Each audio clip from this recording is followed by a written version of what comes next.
지상파 방송과 보도 전문 채널 등 방송 정책을 총괄하는 방송통신위원회 새 책임자로 지명된 이동관 후보자에 대한 인사청문회가 오늘 열립니다. 자녀 학교폭력 논란 등에 이어서 이명박 정부 시절 언론 장악 시도에 관여했다는 의혹이 쟁점으로 떠올랐습니다. 나혜인 기자입니다.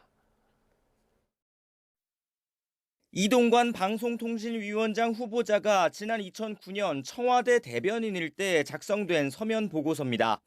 대통령을 뜻하는 VIP의 전화 격려가 필요한 언론인으로 한 일간지 사장을 선정했습니다.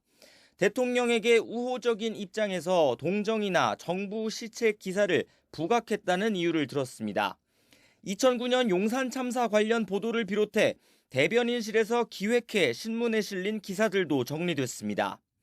좌파 논조 시정을 위해 노력했다고 평가받은 신문사 사장과 보수 성향 신문 간부들도 격려 대상으로 뽑혔습니다. 당시 중앙일보 편집인이던 박보균 문화체육관광부 장관도 이름을 올렸습니다. 정부의 비판적인 내용의 기사는 문제 보도로 분류해 관리했습니다. KBS 사장이 교체된 뒤 부사장 인선을 평가하고 인사 때 배려가 필요한 직원을 추리는 등 방송사 인사에 개입한 것으로 보이는 정황도 드러났습니다. 이 후보자는 국회에 보낸 답변서에서 언론 현황을 파악하려고 모니터한 것일 뿐이라고 해명했습니다. 문제 보도라는 표현에 대해선 국정 운영에 참고하기 위해 지켜봐야 할 보도라는 취지로 안다고 밝혔습니다. 방통위원장 후보로 지명된 뒤에도 언론 장악 시도 우려에는 명확하게 선을 그었습니다. 언론은 장악될 수도 없고 또 장악해서도 안 된다. 그런 영역이라고 생각을 합니다. 여당 역시 공영방송의 편파성을 지적하며 이 후보자가 뒤틀린 방송을 바로잡을 적임자라고 엄호하고 있습니다. 최소한 기계적 균형은 갖춰야 되고 회사 안에서 돌아가는 일은 법과 규정에 따라서 가야 된다. 자기들 마음대로 그럼 언론 자유와 방종 구분 못하면 안 됩니다.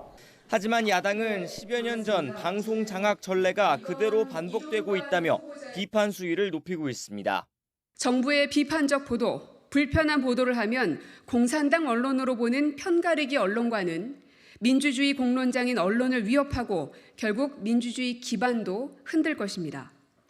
공영방송 사장 인선에 영향을 미치는 이사진이 이 후보자 임명 전부터 줄줄이 해임되고 있다고 꼬집었습니다. 자녀의 학교 폭력과 배우자의 증여세 탄로 의혹 등 다른 쟁점을 놓고도 신경전이 팽팽한 상황.